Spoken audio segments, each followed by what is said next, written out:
Question 53. Which of the following best describes the ventilation perfusion characteristics as a result of her condition? Okay, so we got a respiratory question. I mean, they told us in the question part itself. And pretty much the only time they ever give you VQ questions is with pulmonary embolisms. I've just seen that many questions.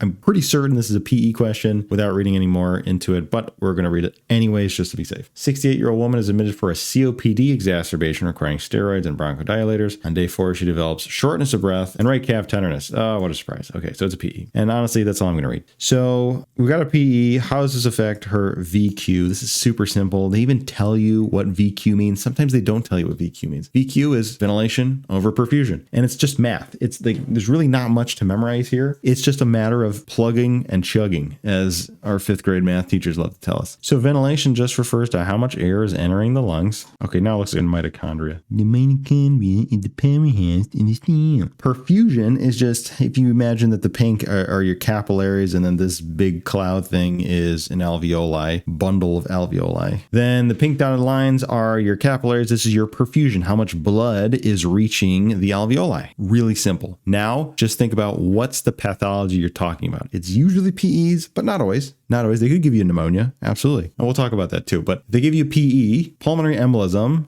It's a big blood clot stuck in arteries. So that means it's going to affect your perfusion. You're not going to have any perfusion. You're not going to have as much perfusion anymore. Less blood flow. Therefore, perfusion decreases. Is anything happening to ventilation? Your ability to bring air in your lungs? No. So ventilation stays the same. Perfusion decreases. So decreased denominator over an unchanged numerator means this whole fraction approaches infinity, depending on how bad the perfusion is. All right, this is basically going to 0. So anything divided by 0 is infinity. So with that in mind, we know perfusion is decreasing. Decreased perfusion. I like where this is going with preserved ventilation. Ding, that's it. Answer A. Just going to check the rest just to be sure. Decreased ventilation? No. Equal reduction in ventilation? Nope. There's nothing wrong with your ability to suck wind. Normal ventilation and perfusion? Nope. Increased ventilation and no. All right, correct answer is A. Now I'll give you a quick thought experiment. What if they gave you a pneumonia? What's happening there? Well, now it's more like the problem is your ventilation. All right, so now you see ventilation decrease with no difficulty in actually bringing blood to those affected alveoli. It's just the difficulty getting air into those alveoli full of purulent fluid. So now it's 0 divided by some number, which is just 0. Right, so our correct answer is A, decreased perfusion. Nothing wrong with ventilation. VQ questions, super easy. I dare say, ka-chow, you should be saving time on these ones.